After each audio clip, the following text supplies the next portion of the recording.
everybody, my name is Bailey and welcome to City and County's Tip Tuesday. I am so glad that you're here. As we head into a new year, we're going to talk about New Year's resolutions. Now wait, before you turn off this video because you're like, oh gosh, somebody else telling me about goal setting and creating a chart. No, we're taking things a little differently because what I want to challenge you to do this year is take action. Follow your passion, follow your dream, especially when it's starting your own business. I am super excited to introduce you guys today to Brit Williams, owner of PTY Granola Co. We're going to test out some granola bars later, but for now, come with me and I'll ask her some questions.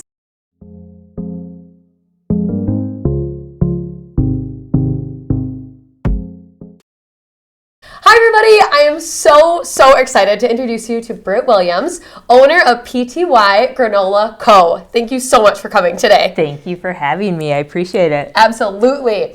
And so guys, we're going to dive right in because today we're talking about not just your average New Year's resolution, right? We want to take it a step further and talk about how you can put your passion to work. So I would love to hear more about your story, how you got started, and really what your small business is about. Sounds good. So I'm Brit Williams. Like you said, I am a mom and a wife. I have two kids. One is 4 months old and the other one is 4 years old.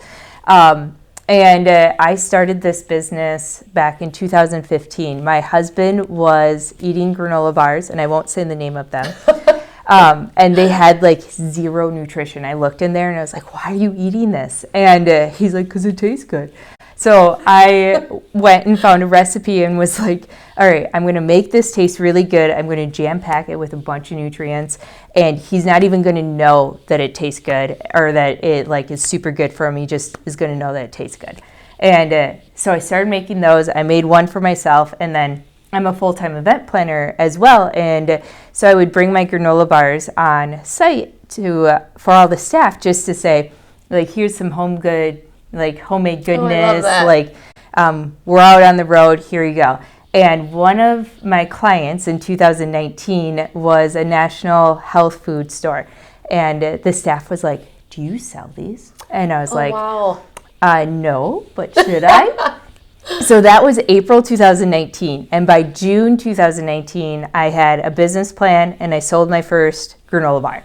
And from June to October that year, I just sold on Insta Story. Like I would just post, like, I made granola bars, anybody want them?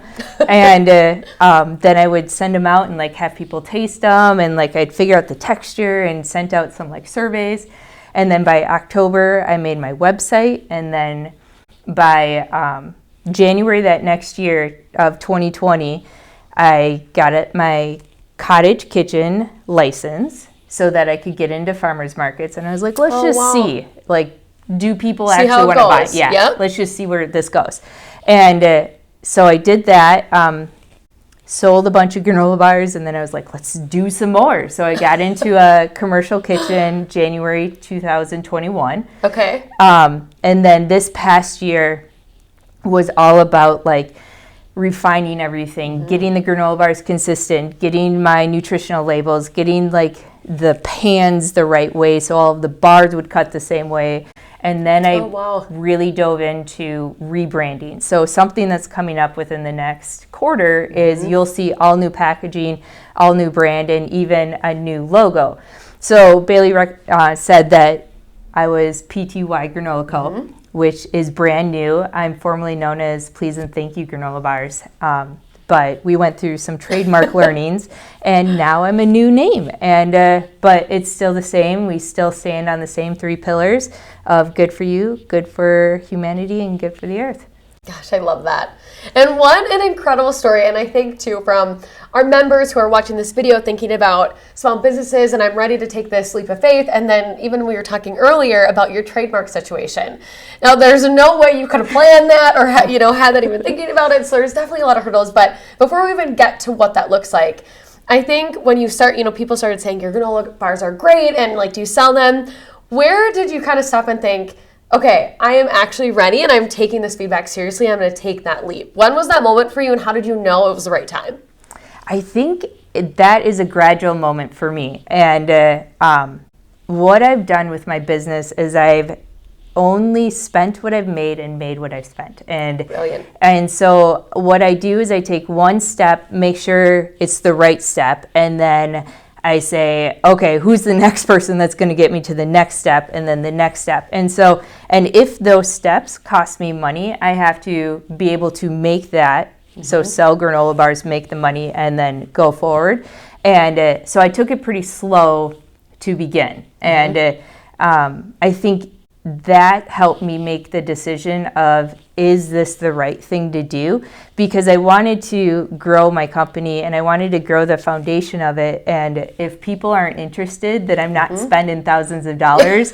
Like, if you don't like my granola bar, then I don't want to sell I'm in the wrong business. Yeah. Right? Then I'll find a different avenue for my message. But the granola bars seem to really sell well. People really love them. I get all the time that they're the best granola bars they've ever had. I think it comes down to texture and taste and the fact that they're good for you. And they come with this message that is unlike a lot of the other things that are out there. And so it's a gradual decision to know, like, yeah, let's go in the next step. Let's go a little bit deeper. Let's, invest a little bit more, because I know that people are on board. Well, and I think you mentioned something really smart of, you don't have to go like running full force and launch this like big business. I think taking the baby step and knowing financially that you have to make sure that what you're spending, you're going to make that profit back and you're covering yourself, because I think that's where people really get into trouble with small businesses. And speaking of financials and just everything, trademark issues that come with a business, what is one hurdle that you didn't see coming? And maybe it's a trademark issue, I'm not sure, that you're like, yep, that was a tough one. That was a tough challenge. And I don't know if I didn't anticipate it, but I think it comes down to confidence. So, by the way, there's a bazillion granola bars. If you walk into any aisle, there's a bazillion granola bars out there. Why does anybody want to pick up PTY Granola Bar?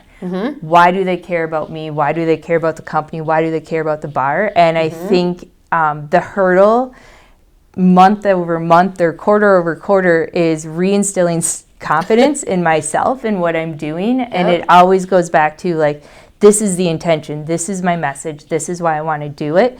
And so it's remembering that confidence and working really hard on that. And so I think that's an ongoing hurdle. I think along the way, there's always been those other hurdles where I didn't grow up in the food industry. So I just have to learn. And that in itself is a hurdle, I would say. And then, absolutely. Trademarking.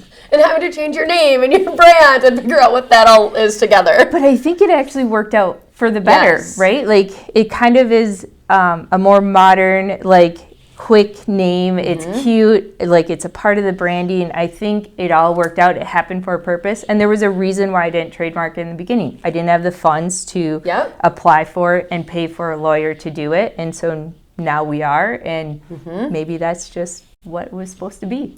And I truly think you grow with your company, right? So like, even when you start in your basement, you have this like big whiteboard. That's where my ideas always start. It's like a big whiteboard, and it's a hot mess express, and then you grow with your company, and so I think there's a beautiful thing with that all coming together. So we're excited for you. Thank you. And as we go in and we're helping our members, figure out a small business, if you, knowing everything in your experiences that you're at now in this point of your company, what do you wish that you would have known, like, week one of when you opened? I wish I would have known how much joy this actually brings me. I did not think you were going to say that. I love that. It's such a genuine answer. I love it. It's not just a business. Like, there are so many aspects of what I do with this that brings me so much joy. And everybody's like, you're going to start a business and you're just going to grind. And it's going to hustle hard. And you're going to get no sleep. It's going to be hard and whatever. But there's a reason why I do it. Like, there's a reason why I give little kids granola bars when they say, like, oh, it's Brit's bars, or it's the Pardon Me, or the Golden Rule, or, like, I meet friends that I haven't talked to in years, and I get to know other people and friends of friends, and closing a big deal is like an outrageous joy, right? Like, how many people get to, like, experience it and see if it goes anywhere? So I would say I didn't know how much joy this would bring me. It's challenging, but it's really rewarding. I honest to goodness, we didn't talk before this, so hearing that genuine answer, it warms my heart because I think you're right. You hear so much of like, make sure this is prepared in your to-do list and XYZ, and you're not going to sleep and hustle hard, and then you kind of forget to enjoy the moment, right, of what you're doing. Right. And so one last question. Yeah. For anybody out there who's watching this video, thinking about starting a business, what is one piece of advice that you would give them right now? I just heard this on a podcast and it resonated so well with me. It was be okay with the pace that you're going. And so that dovetails into the last question you just had. And so with small businesses, it's just like you got to do it, you got to grind, and because it's all on you, right? You have nowhere else you can go. And so, but be okay with the pace that you want to grow your business, even if it's different than the expectations that are out there. And that means that you get to enjoy it a little bit more, enjoy the process, be present, be thoughtful about what you're doing, and have a little bit of fun with it too. And so absolutely, it is your passion, and there should be some passion around that. But as long as you build your processes in to support that joy, I think you'll go for it longer than maybe getting burnt out too soon. I love it. I absolutely love it. And the most important, final question, how can people order from you? So we're online. So PTYGranolaCompany.com is our new website. And then on Facebook and Instagram, it's PTY Granola Co. And you can find me there. And I will tell you, I'm a granola bar connoisseur, okay? I love a good granola bar. I'm always on the run. I'm always late. And these, hands down, you guys, are the best granola bars you will ever have. And we ordered the variety pack here, and that's what I highly recommend starting with. You get a taste of all the flavors.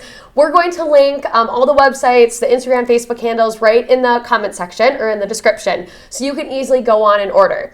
And as you wrap up this video and you're now thinking about granola bars, of course, but I want you to think bigger. What passion do you have that you can now take to that next level? What leap of faith are you ready to take in 2022? And know that everybody here at City and County is here to support you.